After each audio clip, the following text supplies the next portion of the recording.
Yes, peace be upon you. I am Qadi Tayyib, and this is Qur'anomics, and this is part 16 from the Islam of the Quran to the Islam of the Hadith. Imam Al-Shafi'i, the true founder of traditional Sunni Islam religion. The title is Let Us, well, it's a continuation. Let us subject this text to a deconstructive reading as briefly as possible.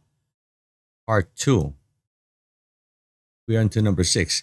The amazing thing about the hadith, there is no will for an heir, is that a Shafi'i mentions it and writes it down and writes down the hadith in the year of the Fath of Mecca. An example, for example, to be precise, the 8th year of the Hijrah. The case is, now this is one of the huge falls of a Shafi'i, but hey, they don't care. They're going to say he tried to do his best and he failed. That doesn't mean everything else supposed to be under scrutiny, which it should be, but that's how people think that that's how modern people will always think about Shafi'i. He made, and they don't even recognize it as a fault. You know, but just a few would, but not everybody. They still insist that Shafi'i was right. The case is that all the biographers, starting with Ibn Ishaq and Al-Waqidi and passing through Ibn Hisham and ending by Ibn Kathir in this book, the beginning and the end, they all wrote that the Prophet said his words in the farewell sermon. That is in the 10th year. And just to see how far Shafi'i was just making stuff up. And to this temporal limitation, the companions of the chains of narration who came out with what Bukhari and Muslim refrained from extracting the hadith that there is no will for an inheritor as authentic. They didn't recognize it because it's just such obvious 2 years difference, location, time, everything was different. And another problem is that we see Al-Shafi'i formulating 2 reports in 1 hadith, for it is associated with no will for an heir and no believer should be killed with an infidel.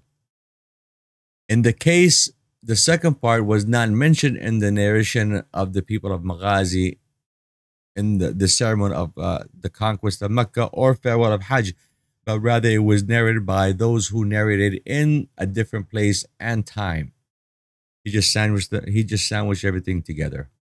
And the second example is that Ash-Shafi'i quotes the text of verses 15 and 16 of Surah An-Nisa, and those who commit obscenity, he soon abrogates it with the second verse of Surah An-Nur, and the adulterer and the adulteress flog them 100 lashes, page 129.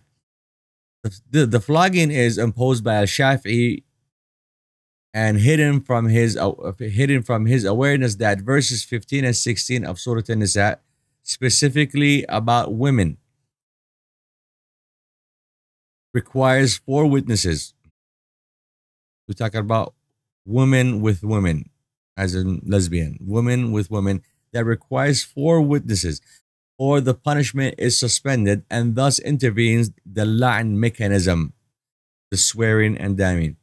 That is swearing plus damning together. And in the second verse of Surah An-Nisa, it's in the case of conviction, and its details are lengthy here.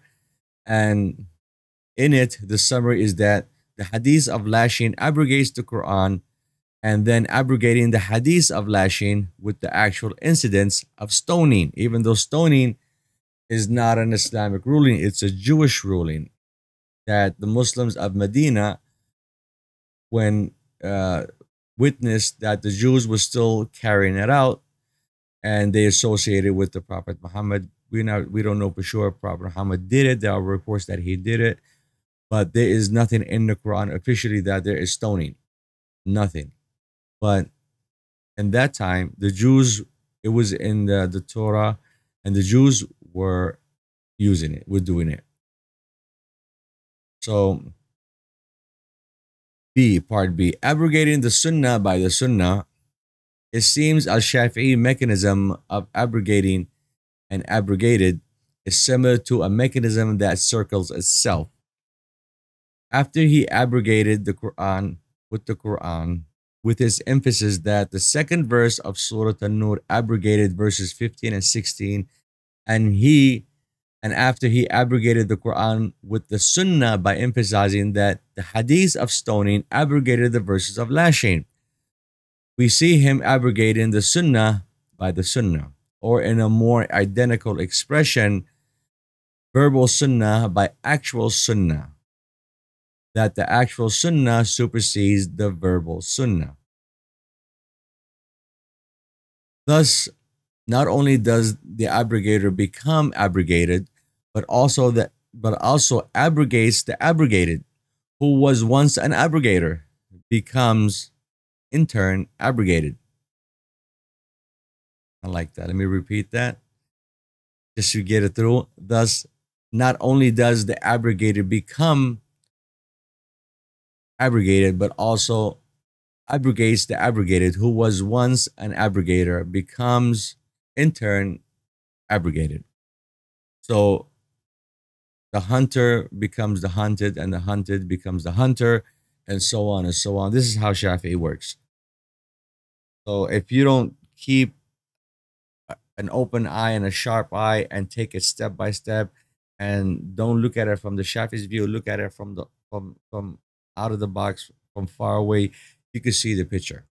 But most people, Shafi'i heads or Shafi'i slaves, mentally enslaved Shafi'i slaves, they don't see it because, as we would say, you cannot see the forest from the trees.